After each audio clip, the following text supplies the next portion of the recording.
Olá, pessoal. Saudações. Vitor Lima aqui, seu professor de filosofia. E eu estou aqui com o professor Desidério Murcho, que é o meu professor de filosofia, que me influenciou profundamente desde quando eu comecei a minha trajetória. E a entrevista hoje vai ser com ele. Eu vou apresentar o professor Desidério brevemente aqui, vou passar a palavra para ele e a gente vai ficar conversando sobre algumas coisas de filosofia para que vocês conheçam uma das figuras mais centrais para que esse canal tenha existido aqui, tá? Então, bom, o professor Desidério Murcho é um professor português que hoje é professor da Federal de Ouro Preto, aqui no Brasil. Ele é autor de vários livros. O último foi um livro sobre lógica, chamado Lógica Elementar, e também de um manual didático de filosofia chamado O Espanto, com o professor Aires de Almeida. Bom, mas já publicou muitos livros, entre eles livros muito técnicos, como o Essencialismo Naturalizado, que, se não me engano, foi a tese de doutorado dele, mas também livros de divulgação científica, como Filosofia ao Vivo, aqui no Brasil, ou Filosofia em Direto, lá em Portugal, e alguns outros, assim. O professor Desidério também é autor de um dos blogs em língua portuguesa mais famosos para quem gosta de filosofia, que é o Crítica na Rede, junto com outros organizadores, onde ele traduz textos e também faz textos autorais e faz uma organização panorâmica assim de tudo que você precisa saber para ter primeiros contatos e contatos bastante intermediários e avançados algumas vezes também em metafísica, epistemologia, ética, sentido da vida, filosofia política, lógica.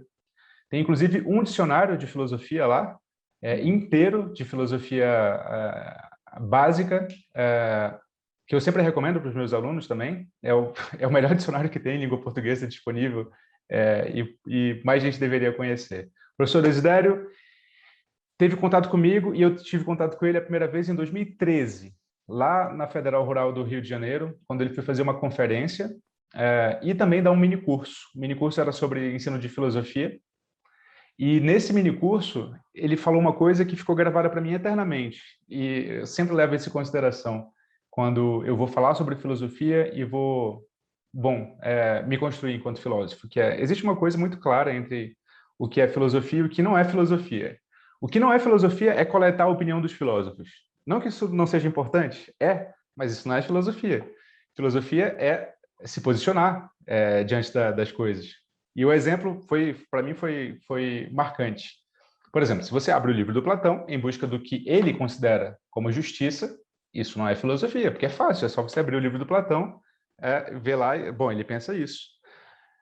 Filosofia é se posicionar. Platão tinha razão sobre o que ele falava, e isso girou uma chave na minha cabeça que foi gigante. Eu falei, caramba, é verdade, é verdade. Tudo que a gente faz aqui é coletar a opinião dos filósofos e não nos educar para que nos posicionemos a esse respeito. Não que seja fácil, não que seja simples, exige um trabalho, exige um conhecimento técnico de como avaliar argumentos, de como identificá-los, mas no final das contas é isso. E o professor Desidério, então, é essa figura para mim, assim, de perspectiva de filosofia mais libertadora do que autoritária. Bom, essa é meu primeiro contato com o professor. Eu passo a palavra para ele professor, se apresente do modo como você gostaria e, e não precisa ser acadêmico, se o senhor não quiser, tá? Uhum. Bom, eu acho que já disseste o mais importante acerca do meu trabalho e da minha posição. Eu queria destacar aqui, talvez, que um dos aspectos que sempre me marcou é uma certa alergia à autoridade. Sempre fui muito rebelde desde muito novo, e eu penso que eu encaro a autonomia de qualquer ser humano e a liberdade de qualquer ser humano como uma coisa que merece o nosso mais profundo respeito e cuidado. De maneira que eu nunca me encaixei muito bem naquela coisa muito autoritária que é de passarmos a vida a dissecar o que é que pensava o Aristóteles, o que é que pensava o Quine, o que é que pensava o Strawson. Como tu disseste aqui, é importante saber o que eles pensavam, mas se isso não for um elemento que nos permite ganhar uma autonomia intelectual acerca do tema e fazer essa pergunta fundamental que tu fizeste aqui, que é: será que eles têm a razão? Se nós não chegarmos a esse ponto, então é um exercício de opressão e de autoridade que me parece perfeitamente escusado. É claro que nós somos todos epistemicamente, e nós já vamos falar disso daqui a pouco, mas somos todos epistemicamente muitíssimo dependentes uns dos outros, não é? Quer dizer, essa é uma das características difíceis da vida humana, é que nós dependemos crucialmente do conhecimento uns dos outros. Quer dizer, se eu quiser fazer um automóvel, eu não faço a mínima ideia como é que se faz um automóvel. Não é? Eu posso dirigir um automóvel, preciso do automóvel, mas não faço a mínima ideia de como é que se faz um automóvel. Não é? E isto acontece não apenas com as coisas práticas da vida, mas mesmo com as coisas mais teóricas. Não é? Se eu quiser saber qual é a composição da água, eu tenho que falar com o químico. Eu não faço, mesmo que me ponha um laboratório à frente, eu entro no laboratório e fico a olhar que nem um burro para um palácio. Eu não faço a mínima ideia como é que eu vou descobrir que a água é H2O ou não. Portanto, nós dependemos muito do conhecimento uns dos outros. Portanto, isso é uma coisa, num certo sentido, maravilhosa, Vítor, porque significa que se nós estivermos com um bom espírito e com uma boa disposição, podemos ter uma atitude cooperativa e uma atitude comunitária e uma atitude de cooperação uns com os outros, e isso é uma coisa muito bonita. E é uma coisa que nos satisfaz. E é emocionalmente boa para nós, porque nós somos seres gregários, gostamos de ter um contacto social e emocional e interpessoal que seja compensador. Mas também dá errado, não é? E dá errado quando essa nossa dependência epistémica é explorada e acaba por ser usada como um veículo opressor em que o aluno, em vez de lhe ser dado os instrumentos para que ele possa ganhar a sua própria autonomia intelectual, pelo contrário, ele é sistematicamente oprimido e silenciado, e a única coisa que lhe é pedida é que ele diga cuidadosamente as páginas do texto em que Quine disse que P, e nunca se pergunte será que Quine tinha razão. Exato, exato. E portanto, eu penso que esse é um dos aspectos importantes que sempre me marcou, e portanto acho que essa talvez seja a minha melhor apresentação. Eu gostei muito, eu gostei muito. Para traduzir esse procedimento da filosofia para as pessoas, eu costumo usar uma tricotomia, três conceitos aqui. Pegar o espanto, que é o conceito principal do início da filosofia, o Taumatzen. Começa-se na filosofia pelo espanto, continua-se o caminho suspendendo o juízo para entender o que está diante de você, mas conclui-se o caminho dialeticamente, né? Pegando o que está na sua frente, mas também se posicionando. Então, esse é o caminho filosófico que reinicia, né? É circular, nós nos posicionamos, mas nos abrimos em seguida para a refutação. Então, me espanto, suspendo meu juízo para entender, e depois me posiciono, depois abro de novo o processo para que ele continue, para que a conversa continue. Eu falo isso porque outro preconceito que há em filosofia é que a filosofia só faz perguntas, né? É que a filosofia só fica deslumbrada com o mundo, e a partir daí tudo que ela pode fazer é emitir juízos muito vagos, né? Muito poéticos, muito literários. E não é nada disso, né? Nada disso. Tem uma coisa que o senhor sempre fala nas entrevistas e nas conferências, é que, bom, isso não tem nada a ver com o modo como filósofos fazem filosofia hoje, né? Não é assim que nós procedemos.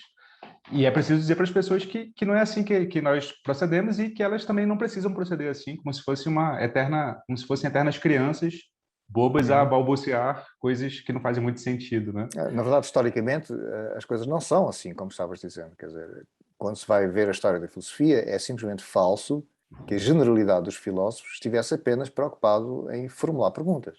Sim. Pelo contrário, quase todos eles estão muito mais preocupados em formular perspectivas, respostas a essas perguntas, do que propriamente apenas as perguntas. Quer dizer, Aristóteles não chega lá e diz: o que é que será a justiça? O que é que será a beleza? O que é que será a lógica? O que é que será a validade? Não, ele fez teorias sobre isso, né? Exato. Ele construiu perspectivas elaboradas acerca desses temas. Ele não se limitou a fazer perguntas.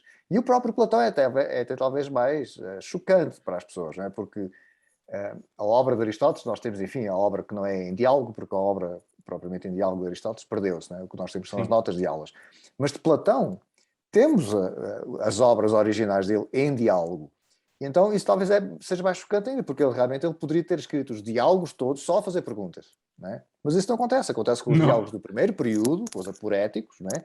Em que realmente chega-se ao final do diálogo, são diálogos também muito, muito pequeninos, né? E realmente chega-se ao final do diálogo e não se sabe o que é que as coisas eram. Né? Começa-se com a pergunta e no final Sócrates só mostra que a pessoa tinha uma série de respostas acerca daquela pergunta, mas nenhuma delas é particularmente boa e, portanto, acaba o diálogo.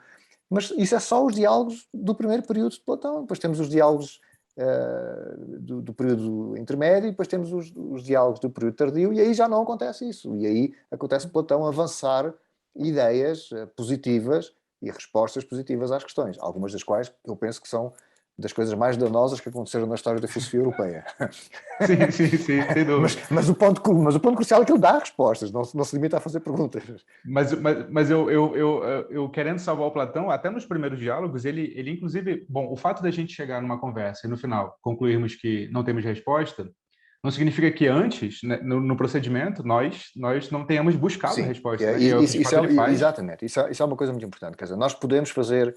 Eu costumo dar o seguinte exemplo: imagina que aconteceu um crime, um homicídio qualquer, alguém apareceu morto aqui no campus e vem a policial altamente qualificada, uma pessoa muito cuidadosa, ela vai investigar tudo com todo o cuidado, vai ver as pistas, as impressões digitais, as marcas tudo o que é instrumento científico ela usa, e ela forma uma imagem muito clara do processo, quando é que foi, a que horas foi, como é que se deu, mas acontece que ela não consegue descobrir o homicida. Mas agora compara isso, o conhecimento enorme que ela tem. Ela não consegue responder à pergunta fundamental, que é quem matou o Jorge? Okay? Ela não sabe quem matou o Jorge. Mas ela sabe muita coisa acerca daquele homicídio.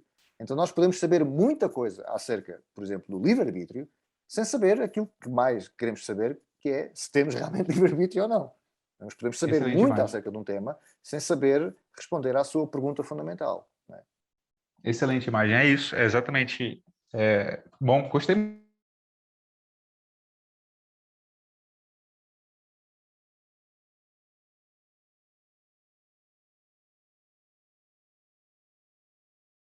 que nós sabemos, que eu sei pelo menos pelos seus textos, uma das maneiras de definir filosofia é definir ela como um discurso aberto, como um discurso conceitual, uma investigação conceitual da realidade, não matemática, não formalizada, mas conceitual, e que na maior parte das questões está aberta, ainda que não em todas, porque há sim questões que nós concordemos.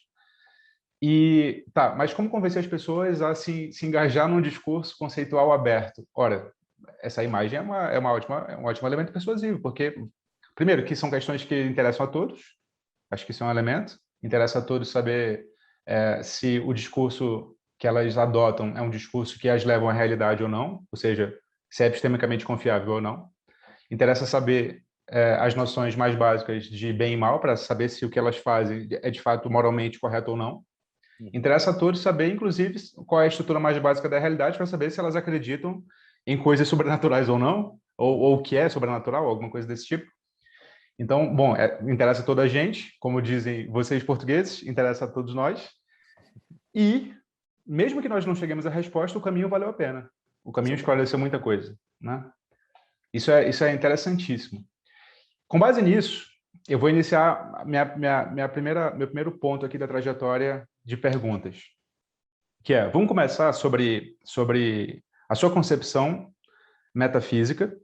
Uhum. E eu queria que o senhor, na resposta, fale assim: penso isso em termos metafísicos, e isso me influencia a pensar assim, para olhar assim para a realidade.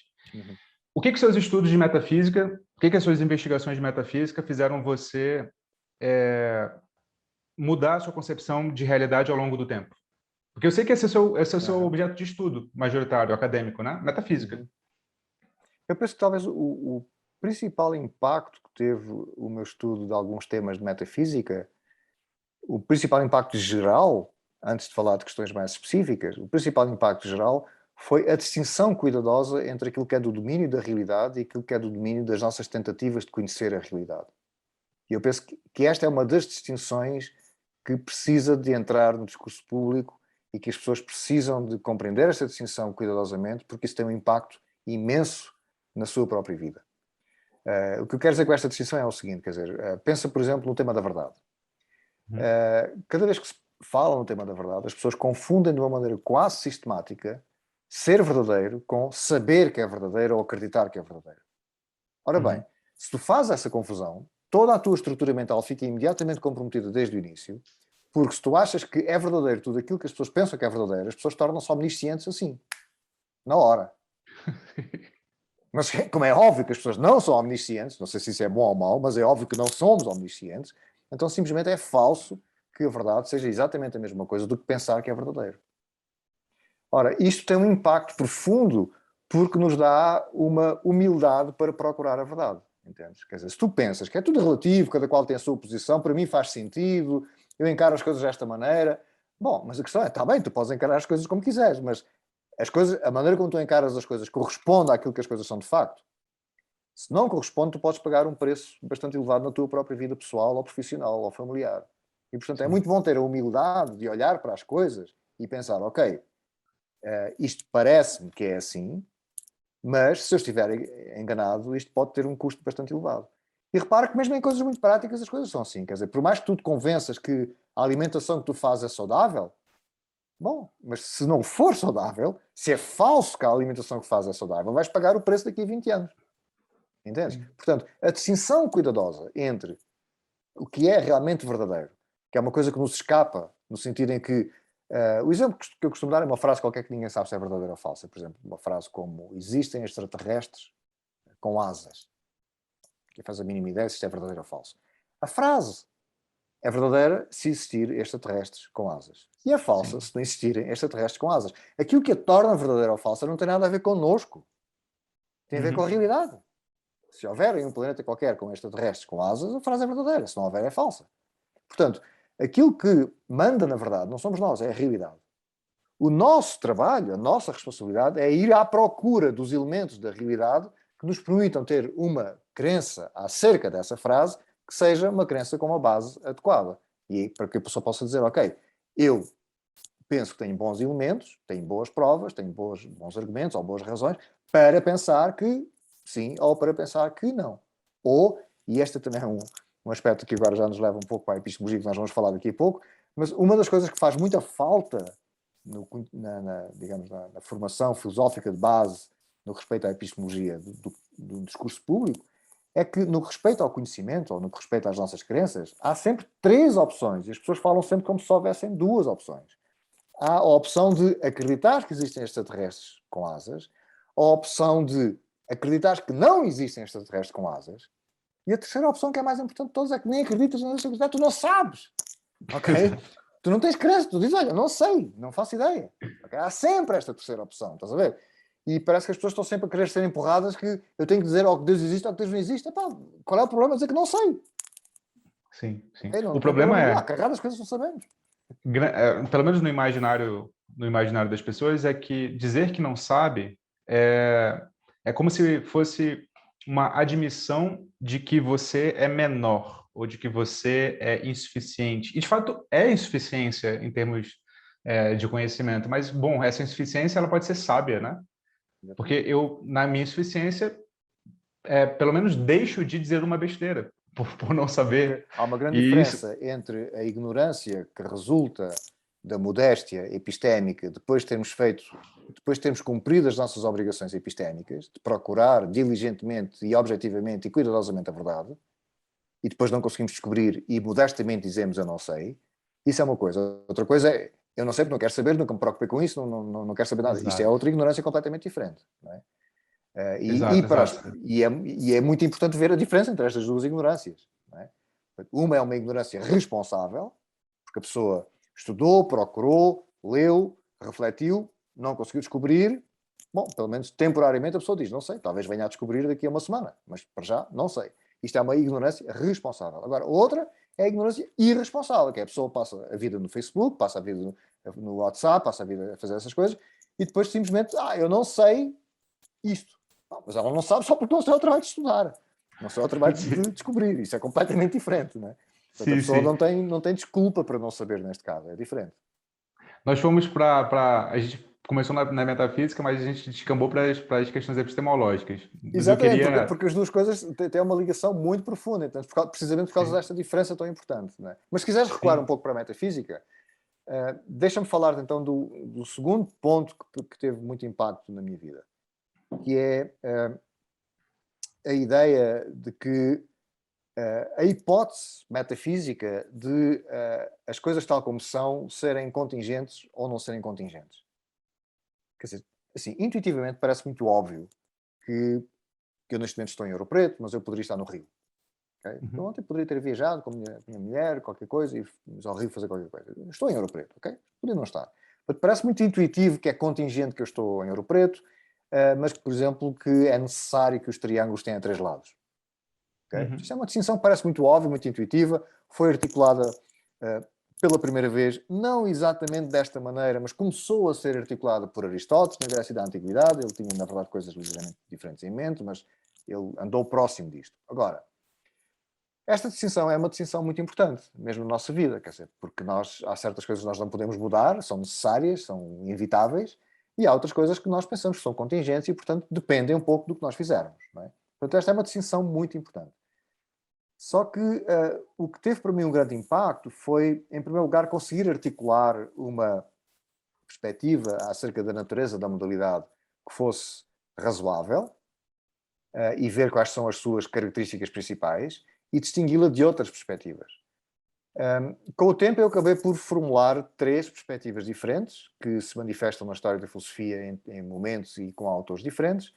Penso que uma delas é quase certamente podemos rejeitá-la como simplesmente uma ilusão que resulta de alguns aspectos de pormenor que eu não vou falar aqui, e ficam outras 2. Agora, dessas 2, uma delas é muitíssimo surpreendente, porque é a ideia de que, na realidade, não há contingências e não há necessidades, e isso é simplesmente, mais uma vez, uma confusão entre epistemologia e metafísica. Ou seja, parece-nos que a realidade é de tal maneira que algumas verdades são necessárias e outras verdades são contingentes, mas há uma maneira de entender todo este discurso como uma ilusão epistémica, dizendo que as verdades são apenas verdadeiras, não há modos da verdade, não há verdades umas que sejam necessárias e outras que sejam contingentes, as verdades são só verdades, e agora todo este discurso pode ser reinterpretado de um ponto de vista puramente epistémico. E isto é muito interessante, é muito produtivo, é uma ideia que eu ainda estou desenvolvendo, mas que é fascinante, porque muda imenso, muita coisa em filosofia, porque nós em filosofia usamos muito essa coisa do necessário e do Sim. contingente, e, e mesmo na ciência isso acontece. E em algumas áreas da filosofia da religião, por exemplo, essa distinção cuidadosa entre a contingência no sentido mais epistémico do termo, ou a contingência no sentido genuíno do termo, no sentido metafísico do termo, essa confusão dá origem a muitas ilusões em algumas áreas da filosofia, nomeadamente na filosofia da religião. Então, e isso é uma coisa que casa de perto com uma outra preocupação minha, que agora já diz mais respeito à epistemologia, que é também a minha preocupação com a lógica, com o raciocínio, com saber raciocinar corretamente, e isso tem uma interferência crucial nessas questões epistemológicas e nessas questões lógicas. Então eu diria que essa é a segunda questão metafísica que mais me tem, digamos, suscitado curiosidade. Muito, muito interessante. Eu quero saber mais sobre isso depois, mais a fundo, né? Sobre o que o senhor está escrevendo sobre isso. Quando a gente fala em metafísica, só para como tentativa de clarificar aqui para o pessoal, essa é uma definição que também veio mais dos seus textos do que de outros textos. É uma definição mais operacional para que as pessoas entendam. É a investigação sobre o aspecto mais fundamental da realidade, né? Essa é uma maneira de entender metafísica. E uma das coisas que fazem com que pessoas não da área da filosofia mais se confundam com o termo é que metafísica é sempre associado a espiritismo, misticismo. Exato. Então, como se o aspecto mais fundamental da realidade fosse, em última instância, sobrenatural ou algo do tipo. Uhum. Eu queria fazer uma pergunta para que a gente pensasse nas pessoas fora da filosofia, que é: existe algum aspecto da realidade que não seja factual e que também não seja místico? Uhum. Ok. Esse é tens razão, Vítor, e é muito importante esclarecer as pessoas acerca disso, porque mesmo alguns textos de colegas meus levam a filosofia um pouco, a metafísica, desculpa, numa direção assim um bocado bizarra, que não é a de muitos outros autores, nos quais eu próprio me incluo. Não é? Do ponto de vista em que eu me incluo e do tipo de filosofia que eu faço, a disciplina filosófica que nós chamamos de metafísica é simplesmente o enfrentamento de questões fundamentais acerca da realidade que sejam questões filosóficas, que sejam questões conceptuais. Porque é claro que há muitas questões fundamentais acerca da realidade que são cientificamente abordadas. Né? Questões, Sim. o Big Bang é uma coisa fantástica acerca da estrutura última da realidade, ou os fenómenos quânticos, e tudo isso, mas tudo isso é científico, tudo isso é empírico, tudo isso é feito com experimentação científica cuidadosa, linguagem matemática poderosa. Portanto, não são questões puramente conceptuais. Acontece que há várias questões puramente conceptuais acerca da realidade, acerca da estrutura da realidade, e essas questões é que nós dizemos que são questões metafísicas, dizem respeito à realidade. Agora, é verdade que a palavra metafísica, pela sua própria expressão, metafísica, parece que é uma coisa que está para além da física, quando historicamente não tem nada a ver com isso, né? Porque historicamente é apenas o desgraçado do Aristóteles, já tinha uns livros bizarros, né? Que o Andrónico de Rhodes, ou talvez outra pessoa que organizou as obras de Aristóteles na Biblioteca de Alexandria, começou a organizar as obras de Aristóteles tematicamente, né? Porque as obras estavam dispersas, e chega a um ponto em que tem ali um conjunto de 12 livros esquisitíssimos, né? Que falam assim de umas coisas vagas, e ele simplesmente pôs aquilo depois dos livros dele acerca da física. Metatafísica em grego significa apenas o que vem depois da física. Portanto, É um o gajo não fato sabia, bibliotecário o nome, né? É um equívoco bibliotecário. Quer dizer, por simplesmente, olha, isto aqui são tratados de ética e é óbvio que é de ética, isto aqui são de política e é óbvio que é de política, isto aqui ele está a falar de física e é óbvio que é física, isto aqui não se sabe que raio de coisa é esta, mas vamos pôr isto depois da física. Okay? Então há aqui um certo equívoco. Mas é verdade que nesses próprios textos, quer dizer, o texto do próprio Aristóteles trata de vários temas que nós hoje reconhecemos como metafísicos e, curiosamente, também misturados com a epistemologia. É por isso que nós também estamos aqui sempre a deitar a mão para a epistemologia, porque isso já acontecia com Aristóteles, porque é um pouco difícil tratar de questões metafísicas sem, ao mesmo tempo, tratarmos de algumas questões que são do caráter mais epistemológico. Então, as coisas acabam por acontecer. E, ao mesmo tempo, e também é curioso que acontece na obra de Aristóteles, também algumas reflexões sobre a natureza da linguagem e sobre a clarificação da linguagem. Portanto, estes três elementos que aparecem na obra que nós hoje chamamos metafísica de Aristóteles e que, em parte, persistem ainda hoje em dia. Mas voltando então à questão do misticismo, sim, uma das questões metafísicas fundamentais é saber se a realidade abrange exclusivamente fenómenos espaciotemporais, o que inclui, evidentemente, os fenómenos mentais e os fenómenos sociais, fenómenos antropológicos, mas tudo isso é espaço-temporal, ou se, pelo contrário, existe um domínio platónico especial, e platónico porque Platão foi o primeiro filósofo a falar desse domínio especial, que seria o domínio das ideias, não é? Se realmente temos razões adequadas ou não para pensar que existe um domínio desse género. Agora, esse domínio é muitas vezes, digamos, raptado, não é? Por pessoas com uma visão mais religiosa ou mais mística e, portanto, que pensam que a realidade tem de ter qualquer coisa além de átomos e forças. Né? Portanto, a pessoa pensa que existe um outro domínio qualquer, seja uma coisa mais parecida ao que Platão tinha em mente, seja outra coisa qualquer. Mas esta é uma questão metafísica. Uma questão metafísica saber se há razões para pensarmos que existem entidades que estão fora do espaço e do tempo. Ou seja, a pergunta aqui que estamos a fazer é: a realidade abrange exclusivamente fenómenos espaciotemporais, ou pelo contrário, a realidade é mais vasta, o que significa que os fenómenos espaciotemporais é uma parte da realidade, mas não é a totalidade da realidade. Okay? E esta é a pergunta. Esta é talvez a pergunta metafísica mais geral de todas. Sim. Depois há outras questões mais específicas de metafísica: qual é a natureza do tempo, qual é a natureza do espaço, se temos livre-arbítrio ou não temos livre-arbítrio. Há várias outras questões mais específicas de metafísica: qual é a natureza dos valores, o que é exatamente um valor, ou se existem ou não existem números, e qual é a natureza dos números, o que é o número 5. Não é? E qual Essas que é a sua questões são mais posição? específicas, não é? Esta é bastante mais geral. Professor, qual que é a sua posição em relação a essa última pergunta? Se é que o senhor tem. Olha, posição não tenho, este é um daqueles casos em que eu penso que nós precisamos de ser muito modestos e suspender a crença, mas eu penso que faz falta na filosofia contemporânea levar muito a sério a hipótese de a realidade espaço-temporal ser a totalidade da realidade. Eu penso que há uma longa tradição de insistência em pensamento platónico e eu penso que precisamos de dar um pouquinho mais de espaço a uma perspectiva que não seja essa perspectiva platónica. Muitas vezes isso não é explícito. E tu encontras filósofos que não se assumem explicitamente como filósofos religiosos, mas depois a maneira como eles tratam o tema, seja o livre-arbítrio ou seja outro tema qualquer, depende da sua perspectiva religiosa, e a perspectiva religiosa, tal como se veio, digamos, a cristalizar no pensamento europeu, é uma perspectiva platónica. É a perspectiva de que, além do espaço e do tempo, existe um outro domínio, que é um domínio de Deus e o domínio das almas, e que esse domínio tem preponderância, tem prioridade relativamente ao domínio espaço-temporal. Então eu penso que na filosofia contemporânea existe dois aspectos que eu penso que precisam de ser contrabalanceados, digamos, com uma outra atitude. O primeiro é aquilo que eu já falei, que é, por simplesmente, seja subrepticiamente, seja explicitamente, pressupor que a realidade espaço-temporal é só uma pequena parte da totalidade da realidade, e a totalidade da realidade que vai incluir coisas platónicas. Esse é um aspecto.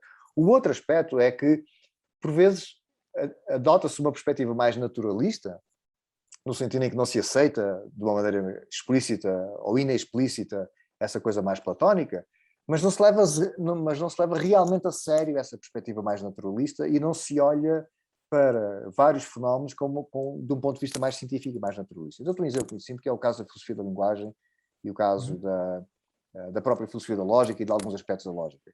Há uma platonização incrível nestas áreas, no sentido em que reifica-se a linguagem, como se a linguagem existisse num domínio especial do ser, que seria o tal domínio platónico, e em vez da linguagem ser simplesmente um fenómeno antropológico.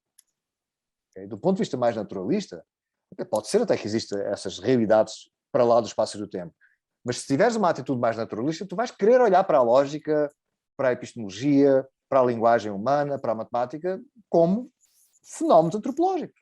São coisas que acontecem na realidade, coisas que os seres humanos fazem, e agora queremos tentar entendê-las partindo daqui. Se não formos capazes, ok, talvez tenhamos que dizer, coçar a cabeça e dizer, bom, ok, se calhar não tinha razão, e há aqui um domínio qualquer especial que explica estas coisas todas.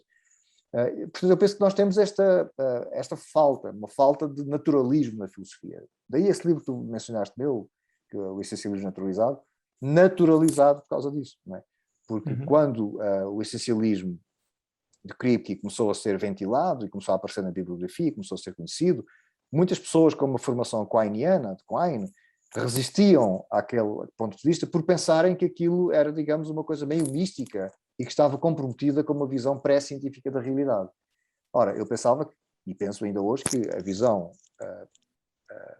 essencialista das coisas que Kripke e outros filósofos têm é completamente compatível com uma visão naturalista da realidade, não tem nada a ver com misticismos platónicos. Daí o meu livro chamar-se Essencialismo Naturalizado. Portanto, eu penso que essa é uma das áreas em que nós precisamos de mais e mais e mais metafísicos que levem a sério a hipótese naturalista. Levar a sério a hipótese naturalista é compreender que a linguagem é um fenómeno antropológico, que deve haver maneiras de compreendermos, maneiras naturalistas de compreendermos os fenómenos fundamentais da lógica e da matemática, e que isso é promissor ir nessa direção. Estou a falar de hipóteses, não estou a dizer que as coisas são dessa maneira. Eu só estou a dizer que sinto falta de haver uma consciência mais aguda entre os meus colegas, uma consciência mais aguda da importância de ver até onde é que nós podemos levar uma atitude naturalista. Ver até onde é que nós podemos levar uma perspectiva que simplesmente não se trata de rejeitar, digamos, o platonismo, trata-se apenas de dizer, ok, vamos ver como é que conseguimos fazer as coisas com aquilo que nós sabemos que existe. Nós sabemos que há átomos, sabemos que há o Big Bang, sabemos que há a força da gravidade, sabemos que há essas coisas todas. Vamos ver se conseguimos explicar as questões fundamentais do mundo com esses elementos. Não é? Também sabemos que existem organismos, que são seres humanos, que andam por aí, não é? Portanto, vamos tentar explicar as coisas com esses elementos. Se não der, ok, talvez precisemos de outra coisa qualquer. Excelente. A gente falou aqui sobre metafísica e epistemologia e eu estou satisfeito com essas distinções fundamentais. E eu queria pular para questões éticas agora, para questões valorativas, né? E, bom, quando a gente fala ética, eu vou fazer esse esforço, então, de tentar clarificar o termo para que as pessoas fiquem na mesma página que nós. E a ética, então, é aquela parte da filosofia que lida com os valores, né? Principalmente os valores de bem e mal, os valores de moralmente correto e moralmente errado. Se trata agora não mais de constatar a realidade, mas de avaliar a realidade.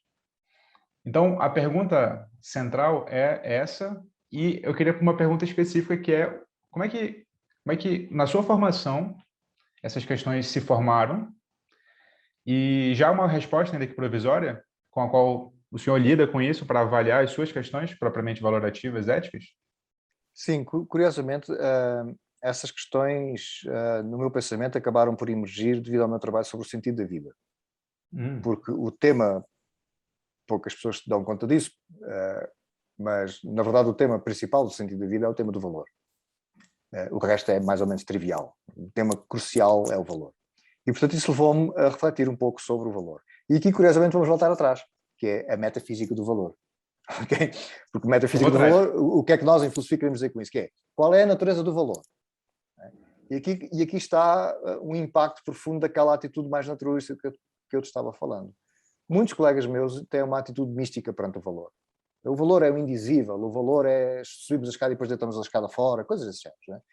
E eu, durante muito tempo, era neutro relativamente a essas coisas, porque eu não tinha estudado, quer dizer, sabia aquele beabá que toda a gente sabe, não é? Da ética kantiana e da ética miliana e essas coisas assim, mas nunca tinha pensado seriamente sobre a natureza do valor. Quando tive que pensar seriamente sobre a natureza do valor, dei-me conta de que nós não... Pode ser que existam essas coisas místicas e essas coisas todas esquisitas acerca do valor, porque Platão pensava dessa maneira. Ele pensava que o bem era uma forma pura, né? Existia no mundo inteligível.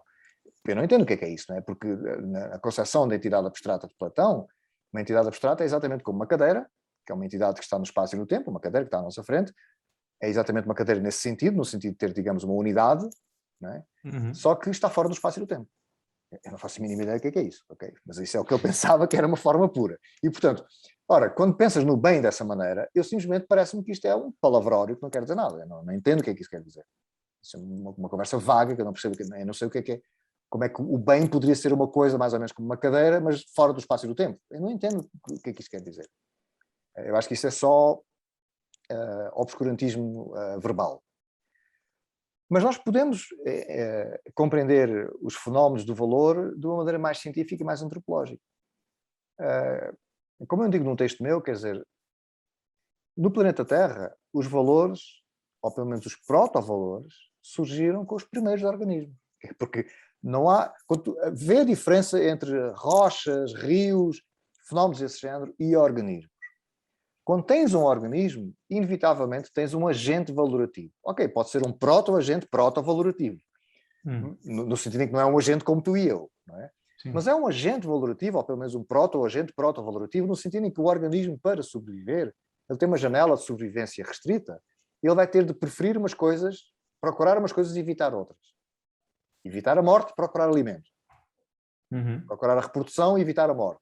Ele vai ter que procurar umas coisas e evitar outras. Isto é atitudes valorativas. Ele vai valorizar negativamente a morte, ou o sofrimento e a dor, no caso depois do organismo mais complexo, e ele vai valorizar positivamente a água quando tem sede, a comida quando tem fome, o sexo quando quer procriar.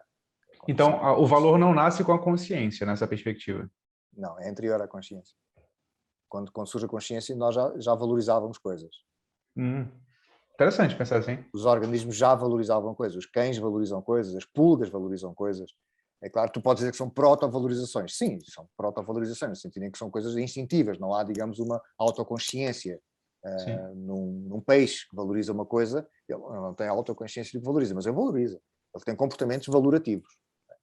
E isto é suficiente para nós compreendermos a natureza do valor. E, portanto, isso significa que, metafisicamente falando, tu compreendes o valor quando compreendes que o valor envolve uma relação.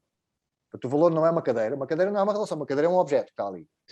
É completamente diferente da relação. Em metafísica é muito importante fazer esta distinção, porque nós temos uma metafísica intuitiva um bocado aristotélica, que talvez resulte um pouco da maneira como nós falamos, das linguagens humanas, das línguas humanas, que é uma metafísica de coisas, com objetos com propriedades.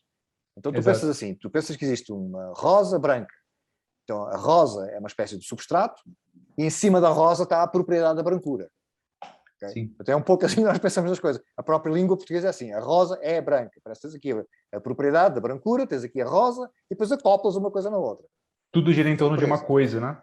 A realidade inteira gira em torno de coisas existirem, não de relações coisas com existirem. propriedades, estás a ver? Parece que tens esta visão muito genérica de como é que é a realidade. Surpresa das surpresas. É muito difícil tu encontrares uma coisa genuína, mesmo na ciência. O que tu tens são relações entre coisas. A gravidade é uma relação entre coisas, A dimensão é uma relação entre coisas. Tens relações entre coisas.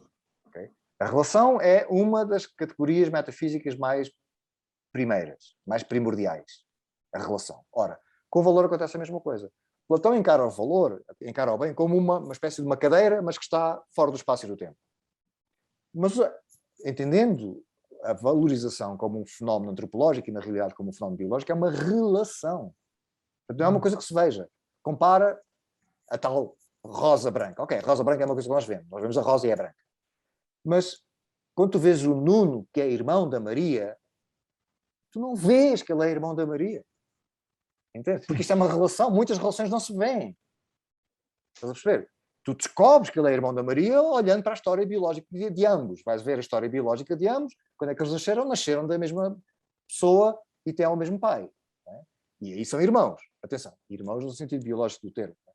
Sim. Eu lembro uma vez, há muitos anos, que eu estava a falar de irmãos e dar este género de exemplo com relações, e alguém na audiência diz, até se forem irmãos, aqueles irmãos são só legais, não é? Que não são irmãos biológicos. E eu achei muita graça, isso é estar completamente na lua, né? Você estar a compreender. Claro que eu estou a falar de irmãos biológicos, não estou a falar de irmãos no sentido meramente legal do termo. Isso é A completamente pessoa que só levanta uma objeção por levantar, né? Só para se mostrar. Né? Ora bem, mas voltando, repara, estás a ver a diferença, não é? Que tu vês uma rosa branca, e aí até seria razoável dizer que tens aqui um objeto e que tem uma propriedade em cima. Na verdade não é porque é relacional, porque se apagares a luz deixas de ver a rosa branca. Estás a ver a relação aqui, não é? O que tu estás a ver realmente é uma relação. Há uma relação entre o teu olho, a luz que incide na rosa e que depois é projetada para o teu olho. É uma relação aqui. É por isso que quando apagas a luz deixas de ver a rosa. Okay? A cor é uma relação. A cor não é uma coisa como uma cadeira. É mais uma coisa. Exato. Ora, mas é mais óbvio ainda no caso da relação de irmandade biológica. Não é? Quando o Augusto é irmão da Maria. Por mais que olhes atentamente para um e para o outro, até podes ver parecenças, não é? Mas isso não te diz que eles são irmãos. Pode ser primo, pode ser tio do outro, sabes lá.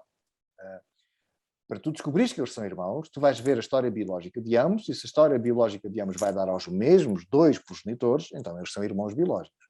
Mas tu nunca vais ver a irmandade, vais descobri-la, inferi-la. Estás a ver? Não é uma coisa que se veja. Ora, os valores é a mesma coisa. O valor não é o tipo de coisa que tu possas procurar do mundo e encontrar como quem encontra uma cadeira ou uma pedra. Tu vais encontrar agentes que valorizam coisas, porque é uma relação. E, portanto, o valor é o quê? É uma relação que existe entre um agente capaz de valorizar, aquilo que tecnicamente é um agente valorativo por definição, e aquilo que o agente valoriza. Ora, isto significa imediatamente que a perspectiva mística ou platónica acerca dos valores tem aqui uma grande dificuldade, que é, essas pessoas tipicamente pensam que os valores são criados por Deus, ou criados por uma divindade qualquer. Bom, se esta perspectiva estiver correta, é metafisicamente impossível Deus criar valores sem criar agentes valorativos e aquilo que eles valorizam. E surpresas das surpresas, depois de ele ter criado um agente valorativo e aquilo que ele valoriza, não precisa fazer mais nada para haver valores. E nem consegue fazer mais nada para haver valores. Portanto, o valor reduz-se a agentes valorativos e aquilo que eles valorizam. Ora, isto é extremamente clarificador, porque até agora a nossa conversa é meramente metafísica, mas agora põe isto na nossa vida do dia a dia. Ok, o pessoal lá em casa deve estar a pensar, ok, isto é muito engraçado, interessante, se calhar não entendi aqui algumas coisas, mas o que é que isto tem a ver com a vida mais concreta? Tem a ver com o seguinte, é que quando nós somos animais, quanto mais complexo é o animal, mais nós valorizamos uma multiplicidade de coisas. E quando nós valorizamos uma multiplicidade de coisas, elas inevitavelmente acontecem duas coisas. Primeiro, elas entram em conflito umas com as outras, e vamos ter que estabelecer uma hierarquia para ver quais das coisas são mais importantes para nós. E segundo, enganamos-nos inevitavelmente naquilo que valorizamos. Nós não somos omniscientes quanto aos valores. Ou seja, tu valorizas uma coisa porque pensas que é bom e depois descobres que afinal era mau para ti. Okay? Estas duas coisas dão-nos mostram-nos que uma das tarefas fundamentais de um ser humano para viver uma vida boa é ter atenção às suas valorizações. Ter atenção que as suas valorizações não são infalíveis e que os seus valores entram inevitavelmente em conflito e que geralmente a maneira mais fácil de resolver esses conflitos é a pior. Entendes? Porque quando, repara, tu tens um conflito entre apetece-me agora ficar aqui, ver mais um seriado no Netflix e ficar aqui tomando uma cerveja, isso é o que me apetece fazer. Mas eu precisava de ir fazer o jogging diário, precisava de ir fazer os halteres, mas isso dá trabalho. Eu quero ter a saúde que resulta disso. Não é? Mas o que eu mais quero agora é ver a série do Netflix. Aqui tens um conflito de valor. E o problema é que a maneira mais fácil de resolver estes conflitos é sempre aquilo que é pior para ti, que é ficar sentado a ver o Netflix. E depois vais pagar o preço de pior saúde, dor nas costas e todas essas coisas. Portanto, quando nós temos conflitos de valores, nós temos que compreender que esses conflitos de valores vão ser resolvidos melhor ou pior. E se os resolvemos pior, quem paga o preço somos nós. E, portanto, ter aqui uma atitude de responsabilidade epistémica, responsabilidade valorativa, é crucial para a nossa vida boa. É crucial para termos uma vida melhor. E isto no respeito aos conflitos de valores. Portanto, as coisas que nós valorizamos entram em conflito, nós não somos omniscientes relativamente às nossas valorizações e muitas vezes tendemos a valorizar mais aquilo que, a médio ou longo prazo, não é aquilo que realmente deveríamos valorizar. Isto é muito importante compreender. Aquilo que nós de facto valorizamos nem sempre coincide, era bom coincidir isso, mas nem sempre coincide com aquilo que deveríamos valorizar se fôssemos mais refletidos. Estás a ver? Então isto tem um impacto profundo, estás a perceber? Porque ao invés de haver agora aqui uma coisa mística, que seria esse valor platónico, é uma espécie de uma cadeira, mas que está fora do espaço e do tempo, ou uma coisa que Deus criou, mística, não sei onde, que eu não sei como é que acedo a isso, como é que descubro isso, como é que eu vejo isso. Agora tens aqui uma coisa muito concreta que tem a ver com a tua vida diária. Tem a ver com a nossa vida real. O critério que tá sendo utilizado aí, então, pelo menos no exemplo, é o bem-estar próprio, ou tudo começa, o valor, então, começa a ser descoberto quando eu descubro aquilo que vai aumentar o bem-estar próprio, não necessariamente a curto prazo, mas a longo prazo. É esse o critério valorativo? A ideia é básica, o valor último, claro que, mais uma vez, isso é uma questão agora de metafísica do valor, que é qual é o valor último. Nós valorizamos muita coisa, não é?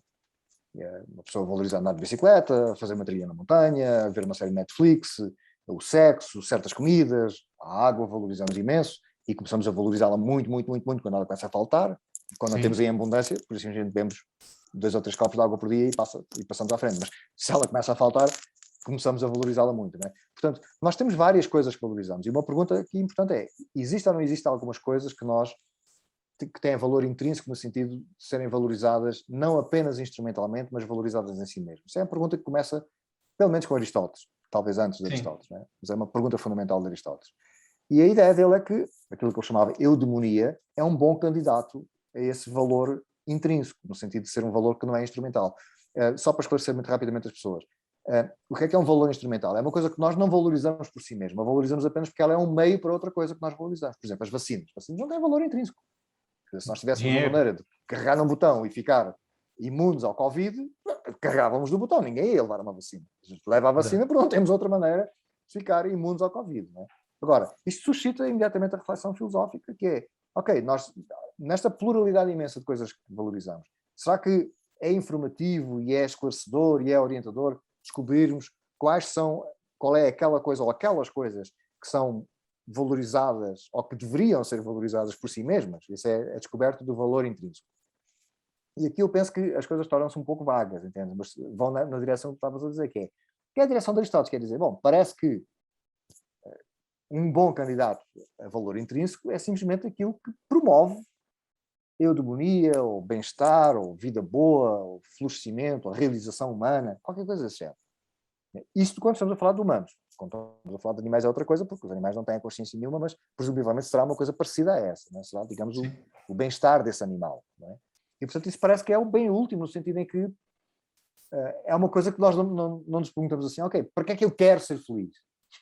Quer dizer, a pessoa pode perguntar, para que é que eu quero levar a vacina? Quero levar a vacina para não ficar doente, não é? Agora, para que é que eu quero ter uma vida realizada? Porque quero ter uma vida realizada. É uma coisa boa em si mesma. Estás a ver? Agora, isto é um pouco um truque, sabes? Porque o que realmente conta não é esta coisa mais vaga de o bem intrínseco é a eudemonia, ou o bem intrínseco é a vida boa. O que realmente conta é, mas quais são os elementos que contribuem para que tenhamos uma vida boa? Isso é a pergunta mais substancial. Porque, ok, toda a gente pode concordar assim, mais ou menos em abstrato, que todos nós queremos ter uma vida boa. Agora, a dificuldade é, mas o que é que contribui de facto para uma vida boa? E aí é que vem o trabalho que é mais relevante para as nossas vidas. Mas esta parte inicial eu acho que é altamente esclarecedora. Sim, sim. É orientadora para a pessoa compreender algo acerca da sua própria vida. Porque aqui temos mais uma vez o problema, Vítor, da nossa profunda dependência epistémica, que quando não é encarada seriamente, dá resultados terríveis. E com o valor acontece a mesma coisa. Aquilo que me parece que acontece em muitos casos, eu não conheço estudos empíricos sobre isso, mas é só a minha experiência cotidiana, aquilo que me parece que acontece em muitos casos é que as pessoas não levam a sério os seus atos valorativos, não se perguntam seriamente: é isto que eu quero para a minha vida? Isto realmente é bom para mim? Simplesmente limitam-se a ir a valorizar aquilo que vem a ser valorizado à sua volta. Ora, olha o azar. Se por azar vives numa sociedade patológica, doente, em que grande parte das pessoas, sobretudo aquelas que têm mais visibilidade mediática, sofrem de patologias psicológicas profundas e valorizam coisas erradas, coisas que não promovem, de facto, uma vida humana genuinamente boa, então a tua estratégia é terrível. Porque vais valorizar aquilo que os outros valorizam, pensando que isso te vai dar satisfação, que isso te vai dar uma vida realizada, que vais ser... Há uma expressão muito bonita aqui no Brasil, que é: vais ser uma pessoa bem resolvida. Que eu acho que isso é uma expressão muito bonita. E tu pensas que vais ser uma pessoa bem resolvida porque segues nessa direção, que estás a ver as pessoas à tua volta, e até ficas orgulhoso porque conseguiste ganhar mais R$1000 e conseguiste comprar mais um carro, e conseguiste comprar mais uma roupa, e conseguiste comprar mais um smartphone mais caro, e achas que é o máximo, e depois podes descobrir que nada disso realmente contribuiu para teres uma vida humanamente, genuinamente melhor. Sim. Então, isto Me tem um parece, impacto profundo. para naturalizar o bem-estar, também é uma percepção, não é uma tese, que para nós seres humanos é essencial, como para qualquer mamífero, nos inserirmos na coletividade com algum status, né? Com algum status. Isso pode ser remontado a todos os primatas, pelo menos, né? Os nossos primos mais próximos. Para nós, o bem-estar está associado a estar inserido com algum status na sociedade. Não precisa ser o status alfa. Nem todos nós temos essa possibilidade e nem queremos, assim. Mas tem que ser algum status. Então, se isso é verdadeiro, seja qual for a sociedade, vai fazer parte do nosso bem-estar individual, fazer parte, nos inserirmos com status na sociedade. Então, me parece que é parte essencial do bem-estar individual a sociedade em que nós estamos inseridos, porque é inescapável, individualmente falando, que nós queiramos nos inserir com algum status, seja lá onde for. Seja lá onde Mas é for. importante fazer aqui uma distinção, Vítor, que é: não devemos confundir o desejo de estatuto social com o desejo de estatuto social superior. São coisas completamente diferentes. O desejo de estatuto social, quando ele não é patológico, é o desejo de reconhecimento social, que é o desejo de irmandade e de comunalismo, digamos assim. Sim. Irmandade, fraternidade. A velha fraternidade da Revolução Francesa que deu aquela desgraça toda, não é? Mas a ideia de fraternidade, okay, que é o que tu encontras em algumas sociedades profundamente igualitaristas, em que as pessoas têm relações comunitárias genuínas e profundas, que são relações emocionais e sociais genuínas e profundas.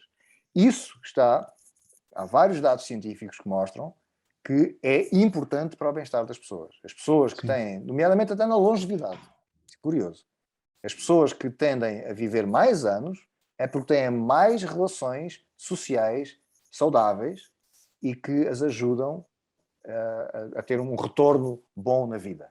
As pessoas mais solitárias tendem a morrer mais cedo. Okay? Isto é estatística. Agora, não confundir a importância, a procura de reconhecimento, a procura do respeito e do reconhecimento como irmão fraterno, é diferente. Eu diria que esta segunda coisa é patológica, que é a procura de subir mais alto na hierarquia para oprimir e subjugar os outros. Porque tu repara que não há maneira de subir na hierarquia a não ser para subjugar os outros. Quer dizer, qual é a vantagem de subir na hierarquia, como dizia um humorista português, qual é a vantagem de ser rico se eu não posso dizer mal dos pobres? Não é? Se eu não posso insultar os pobres, para que é que serve ser rico? Estás a ver a ideia? Agora, o ponto crucial aqui é que tu não vais ser feliz insultando os pobres. Sim. E tu não vais ser feliz com mais e mais e mais estatuto, quando entendes esse estatuto em termos de dominação e opressão de quem está supostamente abaixo de ti. Entendes? Portanto, eu diria que a procura de estar nos lugares cimeiros de hierarquia é uma patologia da procura de irmandade. Ou seja, é quando a procura de irmandade, que é a procura de reconhecimento, não funciona e a pessoa pensa que obtém esse reconhecimento porque ganha mais dinheiro ou compra um carro mais caro ou tem um smartphone mais caro e ela pensa que é aí que vai conseguir o reconhecimento. E surpresa, não consegue. Né? Na verdade, pode conhecer até, por exemplo, a bajulação, que é a pessoa que se faz muito amiga dela, mas só porque sabe que o emprego depende da decisão da outra pessoa. Né? Mas isso não é genuína amizade, isso não é genuína comunalidade. Não é? Portanto, o caso académico é aquele caso que eu conheço melhor. Não é? Portanto, o professor que tem nas mãos, tem na ponta da sua caneta, o destino do seu estudante de doutorado ou de pós-doutorado. Porquê? Porque se não faz aquela assinatura, o cara perde a bolsa. Isso pode dar uma grande satisfação às pessoas profundamente doentes. Sim. Mas uma E de pessoa fato normal dá. não vai ter satisfação nenhuma dessa. A pessoa vai ter uma atitude de solidariedade e de cuidado, uma vez que ela está numa situação de poder e de preponderância e de cuidado no uso desse poder e de tentar usar esse poder para beneficiar a pessoa. Agora, se a pessoa usa isso para oprimir a outra, há qualquer coisa doentio na cabeça dela. E é duvidoso que essa pessoa seja genuinamente feliz ou que tenha uma vida genuinamente boa. A camaradagem, que é uma coisa... por vezes as pessoas que têm experiências comunitárias, isso acontece de uma maneira muitíssimo profunda. Por exemplo, acontece vários relatos e vários estudos sobre a camaradagem que emerge nas linhas de batalha, nas guerras. Sim, Segunda sim, Guerra sim. Mundial, Primeira Guerra Mundial. Quer dizer, Em aquelas situações pessoas... de estresse profundo, né? Suas de camaradagem. Né? E em que as pessoas dependem profundamente umas das outras. Então, quer dizer, os chamados atos de heroísmo. Há dezenas de relatos dos chamados atos de heroísmo. E tu vais falar com o herói e a pessoa diz, mas eu não sou herói, eu só estava a salvar os meus colegas. Se eu não fizesse aquilo, os meus colegas... Isso era coisa óbvia a fazer, né? Quer dizer, ele pura e simplesmente era óbvio fazer, porque era uma questão de comunalidade. Ele estava simplesmente a agir em prol daquela comunidade com a qual ele tinha uma ligação profunda. Então, isso eu penso que é muito importante. O estatuto, no sentido de maior hierarquia, eu penso que isso é uma patologia. Quer dizer, eu não penso que uma pessoa... Entendes? Uma pessoa como o Ronaldo, que tem 300 vezes a riqueza que eu tenho, não é por isso que ele vai ser mais feliz do que eu. Eu gostava de ter a riqueza dele, note-se, ok? Não sou contra a riqueza dele, não é? Mas, não, sem dúvida, sem dúvida. Uma coisa é condenar a riqueza, é outra coisa é discutir o que a gente está discutindo, que é se ela leva ou não a uma melhora do bem-estar, né? Essa é a questão. Agora, bom, nossa, esse assunto é muito apaixonante. Eu lembrei, mas isso é uma coisa mais profunda para discutir, que a gente não vai discutir aqui. Essa questão sobre o que de fato leva uma vida de bem-estar. Eu lembro da Martha Nussbaum com a Amartya Sen, eles pesquisam muito isso, né? Uhum. E em alguma medida a riqueza material é necessária, né? Não existe sociedade feliz sem um nível de riqueza material significativo. Agora, tem também, a partir de um certo patamar, que se levar em conta que não faz mais diferença, né? Exatamente. A partir de um certo patamar de riqueza material. A partir de um certo patamar, parece que, não sei se é permitido fazer essa inferência, mas me parece que é até prejudicial, ou não sei se há essa inferência. Depende da sabedoria da pessoa, não é?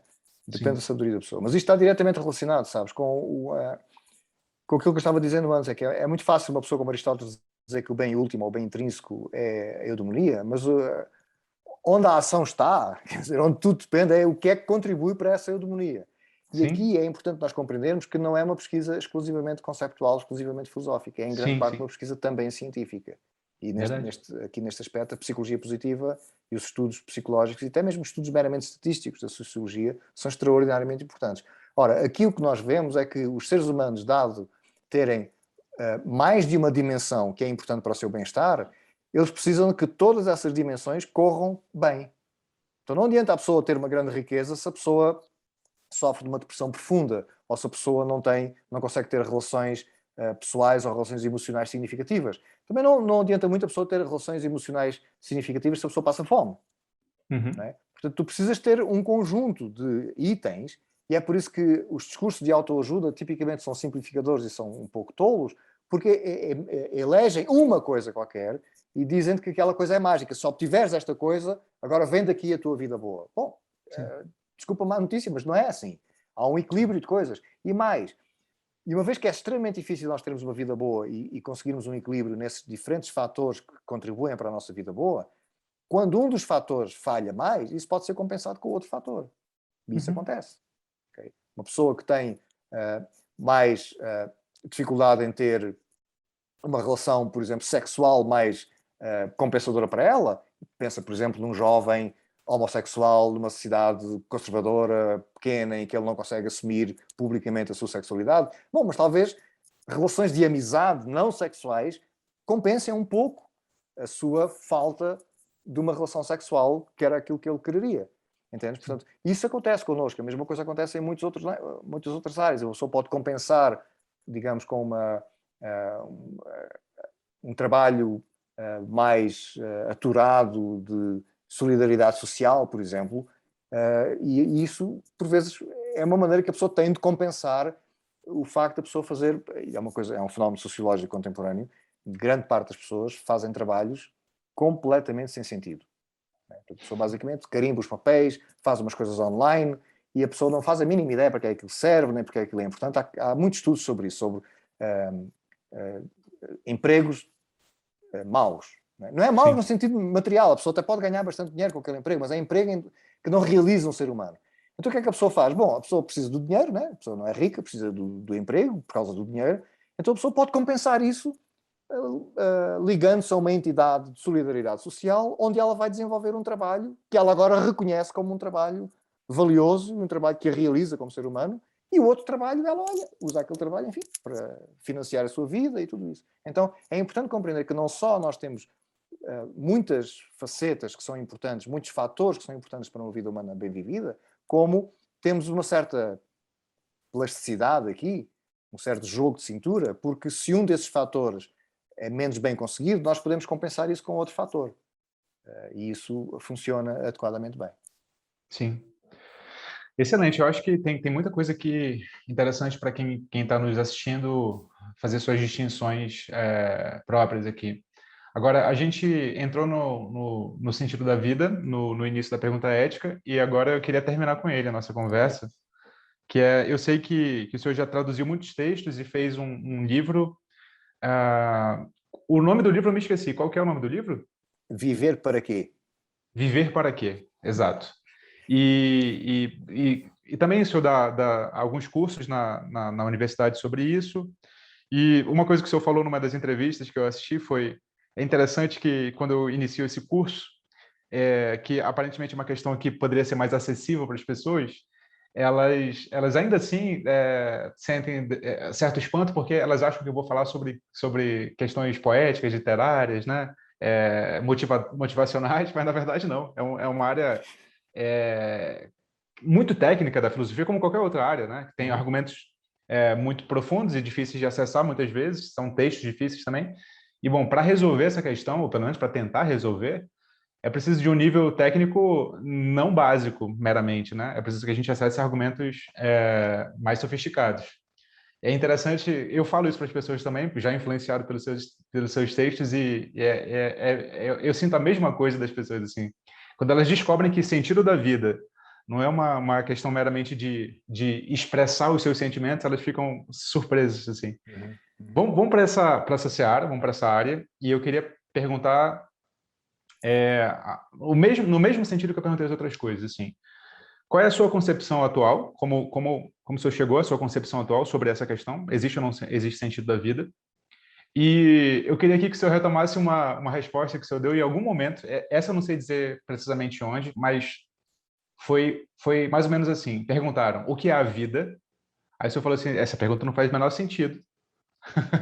O que faz sentido é perguntar pelo sentido da vida. Explica para as pessoas por que não faz sentido perguntar o que é a vida, e aí, em seguida, por favor, fale sobre a sua concepção, sobre a sua resposta a esse problema. Vítor, as tuas perguntas são muito interessantes porque, precisamente, por dares muita atenção, e eu acho que isso é muito meritório da tua parte, à maneira como as pessoas reagem, como pensam, como formulam as coisas. Eu penso que nós precisamos de explicar às pessoas que é muito importante elas aprenderem a formular com rigor e precisão as suas próprias inquietações. Infelizmente, nós vivemos rodeados de meios de comunicação em que é tudo só uma espécie de uns esguinchos de palavras, palavras-chave, assim, meio vagas, e as pessoas estão num estado quase, digamos, simiesco, pré-verbal, de compreensão das coisas. Isso não nos ajuda a nada. Nós precisamos de saber formular com precisão e com rigor as coisas. Ora, quando as pessoas chegam ao pé de mim e perguntam, mas o que é a vida? Dá-me vontade de dizer, olha, vai perguntar a um biólogo, não é? Um biólogo vai-te explicar o que é a vida. Quer dizer, é um fenómeno físico que ocorre quando acontecem certas coisas lá nas proteínas, que elas juntam-se, começam-se a reproduzir, dão uns organismos unicelulares e depois pluricelulares, isso é a vida. O que elas querem, o que elas não querem saber o que é a vida, o que elas querem saber é o que é uma vida humana bem-sucedida. Quais são as características de uma vida humana que fazem com que ela seja bem-sucedida e, ao contrário, que fazem com que ela não seja bem-sucedida. Isso é o que elas... Mas a pergunta está a um nível ainda simiesco, não é? A pessoa não consegue sequer exprimir qual é a pergunta que ela quer fazer. Ora, a questão é que se nós não somos capazes de formular sequer as nossas hipóteses, as nossas perguntas e as nossas inquietações, a probabilidade de obtermos respostas compensadoras e satisfatórias baixa para quase zero. Nós começamos com uma imensa confusão, é natural que vamos acabar com uma imensa confusão também. É por isso que a pergunta o que é a vida simplesmente não é tola aqui, não é? Não é isso que nós queremos saber. O que nós queremos saber é quais são aqueles elementos de uma vida humana bem vivida que nos ajudam a ter uma vida humana bem vivida. E quais são esses elementos, não é? Ora, a expressão sentido da vida é um pouco enganadora aqui, porque dá-nos a ideia que o que conta é a direção, é o fim, é onde é que vai chegar. Não é? E isto é uma das grandes ilusões do pensamento europeu, que eu penso que é por influência do cristianismo. Porque a ideia cristã é a seguinte, a ideia cristã básica, e há um texto do Bayer, desse livro que tu mencionaste, que eu organizei e que traduzi. O Kurt Bayer tem um texto informal, mas um texto bastante sábio, quer dizer, que revela da parte da pessoa uma reflexão profunda. Isto, um pouco da pré-história da reflexão filosófica sobre o sentido da vida, porque não era um tema que antes de meados do século XX fosse abordado pelos filósofos, tecnicamente. Era um tema, digamos, mais poético, mais religioso, mas que os filósofos não abordavam muito o tema do sentido da vida até meados do século XX. O Kurt Bayer é um texto dos anos 50 e é um dos primeiros textos em que um filósofo profissional aborda o tema. E ele aborda aquilo com uma certa frescura, porque ele não está baseando-se em grandes outros escritos sobre o tema, porque não havia outros escritos na filosofia contemporânea sobre o tema.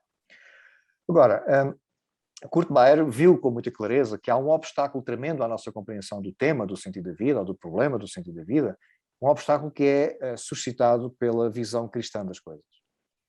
Eu não estou a dizer que essa visão cristã está errada, que está certa, ou uma coisa qualquer, mas é só que é um obstáculo no seguinte sentido. Na visão cristã, e talvez até mais na visão do Antigo Testamento, a visão é que a nossa existência terrena é um vale de lágrimas, em que vale de lágrimas significa dor e sofrimento, na maior parte. Ok, há algumas coisas momentâneas de bem-estar, mas é só algumas coisas momentâneas de bem-estar e, na sua maior parte, a vida é ilusão, dor e sofrimento. Sim. E a ideia é que isto é uma espécie de um teste.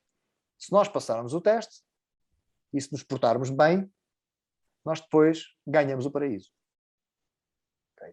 De maneira que isto é uma espécie de um arco, não é? Que nós temos que passar por este arco desgraçado para depois chegar àquele ponto ali que é o paraíso. Ora, hoje em dia, quando as pessoas perguntam pelo sentido da vida, é porque elas já não acreditam muito na ideia deste arco e do paraíso que está lá na ponta, e portanto parece que a vida perdeu o sentido na acessão em que parece que agora já não tem esse objetivo, que é chegar a esse paraíso.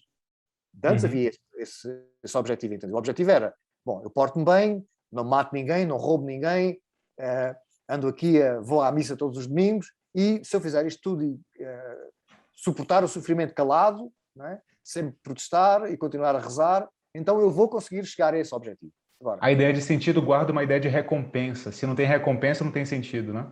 Exatamente. E de um objetivo a ser alcançado, de um lugar a ser alcançado. Ora, isto é altamente deficitário, é uma maneira muito pobre de pensar, porque, ok, como é que seria esse paraíso? Isto é o que nós precisamos de pensar. O que é que eu faço no paraíso? Okay. Agora tenho uma existência eterna, não preciso trabalhar para viver, tenho aqui todos os confortos à minha volta, o que é que eu vou fazer? Agora é que vem o problema real. do sentido da vida humana, que é que tipo de atividades é que são humanamente compensadoras que contribuem para uma vida boa. O simples facto de estás num paraíso, não tens que trabalhar, tens alimentação boa à tua disposição, não tens doenças, não vais morrer, isso não parece suficiente para ter uma vida humana boa. O que é que fazes? Coças a barriga o tempo todo? Bebes água de coco a vida toda? Isto é uma coisa completamente sem sentido. Sim. Não é? Portanto, o que acontece é que na maneira cristã de ver as coisas, tu acabas por não pensar no conteúdo da vida boa, porque adias a vida boa para uma recompensa que Deus vai te dar a vida boa como recompensa, e agora depende lá da sabedoria dele saber o que é que será a vida boa, mas eu não preciso pensar nisso, eu só preciso é de garantir que não vou faltar todos os domingos à missa, e que vou continuar a rezar, e que não vou cobiçar a mulher do vizinho, que é das melhores coisas que se pode fazer na vida, não é? Não vou fazer nada disso, que é para chegar ao paraíso. Mas isto significa que o nosso pensamento ficou coxo, okay? Porque o ponto crucial, e há uma passagem importante do texto do Thomas Nagel que está presente nessa antologia também, que me parece razoavelmente definitiva. O ponto crucial é que se tu imaginas que uma existência humana com uma certa característica perde o sentido quando tu morres, não se percebe porque é que mantém sentido ou ganha sentido se essa existência for prolongada para todo o sempre. Quer dizer, se tu achas que a tua vida com 80 anos, que é a esperança de vida dos países mais desenvolvidos, aos 75 anos, se tu achas que a tua vida não tem sentido porque vais morrer aos 80 anos, não se percebe porque a razão é que se não morreres e continuares vivo para sempre, subitamente ganha sentido. Quer dizer, não se compreende uma coisa dessas, não é? Portanto, Eu acho que o maior exemplo disso daí é a literatura dá esse exemplo com o vampiro, né? O vampiro que se imortaliza, mas que o tempo inteiro é melancólico, né? Porque a imortalidade claramente não fornece a boa vida, né? Exatamente. Portanto, o próprio, num texto que eu publiquei num livro meu chamado Todos os Sonhos do Mundo e Outros Ensaios, eu publiquei um texto em que eu estou discutindo alguns aspectos de outra parte do texto do mesmo filósofo, Thomas Nagel, e eu cito uma passagem muito interessante do Orwell, o romancista Orwell, que eu aprecio muito como ensaísta, não tanto como romancista, em que há um texto do Orwell chamado Podem os Socialistas Ser Felizes? E em que ele diz que precisamente o cristianismo não consegue conceber adequadamente o que é a felicidade humana, porque basicamente concebe-a sempre como negação daquilo que nos faz infelizes.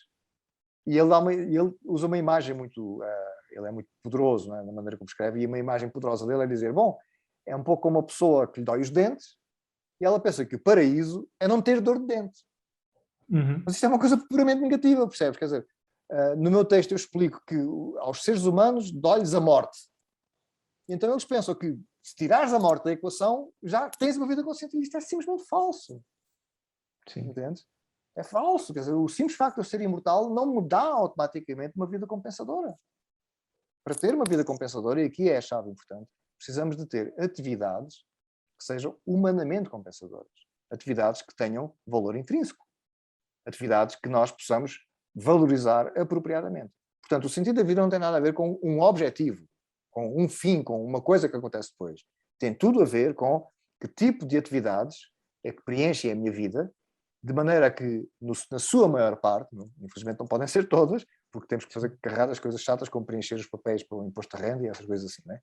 Mas há muitas coisas. A ideia é uma vida humana bem vivida, uma vida humana que vale a pena, é uma vida humana que se entrega de uma maneira ativa, e esta é a ideia de Susan Wolf, se entrega de uma maneira ativa a projetos com valor objetivo, com valor intrínseco. E aqui voltamos à nossa conversa anterior. É que uma das nossas tarefas principais é descobrir o que é que genuinamente tem valor, para eu poder orientar a minha vida por elas, para eu poder incluí-las na minha vida. Eu preciso descobrir isso, que é isso que dá sentido à minha vida. Porque se eu andar a correr atrás de fogos fatos, ou seja, de meras ilusões valorativas, valorizar coisas porque os outros valorizam e depois obtenho essa coisa e descubro que afinal isto não é tão importante para mim e depois corro para outra, se eu passar a vida nesse tipo de vida de uma espécie de rato que anda a correr atrás de uma coisa e depois de outra, eu não vou conseguir ter uma vida humana adequadamente realizada.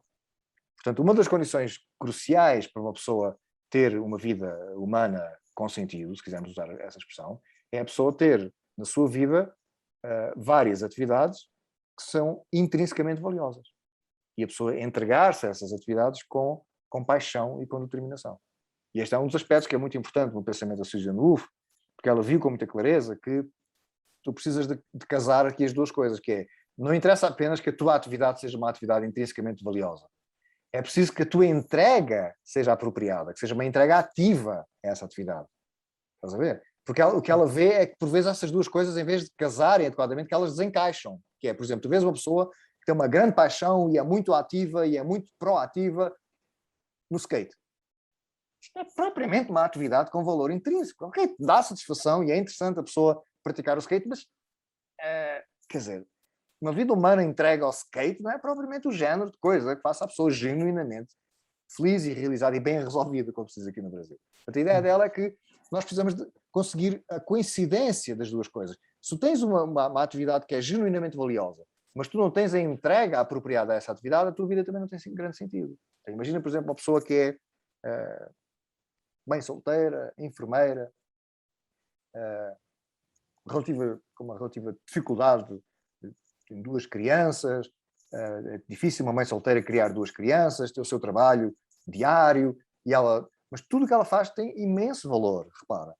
Porque ela é enfermeira, ela ajuda pessoas, não é? Ela tem um trabalho muitíssimo importante. Ela está criando aquelas duas crianças, é muito importante aquilo que ela está fazendo. Mas imagina que ela faz aquilo tudo sem entrega.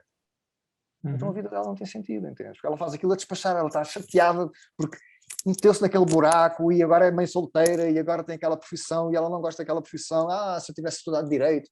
E ela está completamente desencorajada. Então, apesar de ela estar a fazer coisas valiosas, criar aquelas crianças com carinho, com amor, com cuidado, e tratar os seus pacientes com a mesma atenção profissional e com profissionalismo, apesar de ela estar de facto a fazer coisas valiosas, mas se ela não tiver a entrega adequada, se ela não tiver paixão por essas atividades, então a sua vida aparentemente não tem tanto valor ou tanto sentido quanto deveria ter. E vice-versa. Se ela tem uma enorme paixão, mas por uma atividade frívola, então a sua vida também não vai ser apropriada. Isso remete à sua distinção sobre valor, que o valor não é substancial, ele é sempre relacional. Então, bom, a atividade não é valiosa em si mesma, porque é preciso que, para que esse valor se complete, que a pessoa que avalia também veja valor ali, né? Então, porque a noção não é relacional. Esse casamento, ela usa a expressão de haver, digamos, um encaixe, um casamento entre a atração subjetiva, que é a nossa atitude de valorizar aquela coisa, e o valor objetivo. Sim. Tem que haver essa coincidência entre as duas coisas. Porque ela está preocupada, estás a ver, em excluir aquela pessoa que dedicou a sua vida, como nós vemos naquele livro norte-americano, que é o livro dos recordes, o Guinness Book of Records. Sim. Né? Há pessoas que fazem recordes, a coisa mais louca, as coisas mais loucas que conseguem imaginar. A pessoa consegue andar a treinar durante meses para uma coisa daquela. Aquilo é completamente destituído de valor. Se a pessoa tivesse simplesmente a coçar a barriga a ver televisão, era a mesma coisa, não faz diferença nenhuma. Porquê? Porque a atividade em si é destituída de valor. Não é? Então, ela está muito preocupada com estes dois fenómenos. Quer dizer, o fenómeno da pessoa, apesar de fazer uma coisa valiosa, mas não desenvolve essa atividade com a entrega apropriada, ou a pessoa tem uma grande entrega, tem uma grande paixão, mas a coisa que ela se entrega não tem valor. Ela quer um encaixe. E eu penso que ela aí tem uma ideia filosófica muitíssimo valiosa. E agora a pergunta pessoal. Quais são as atividades na sua vida pessoal que são as valiosas em si e que o senhor consegue casar com o senhor, se entrega a elas e elas são valiosas em si? A filosofia para mim é a atividade a que eu mais me entrego com paixão e com satisfação. A filosofia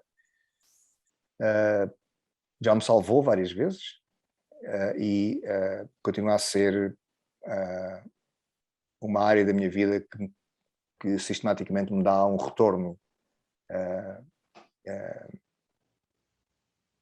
que é um fator importante no bem-estar da minha vida. Por outro lado, a filosofia em si, pelo menos quando ela não é abordada de uma maneira frívola, a filosofia em si é algo de intrinsecamente valioso. É uma tentativa de nos orientarmos no pensamento, de enfrentarmos questões que são extremamente difíceis, que não têm a solução científica, e questões que, no entanto, mesmo que sejamos incapazes de resolvê-las, que é importante clarificá-las.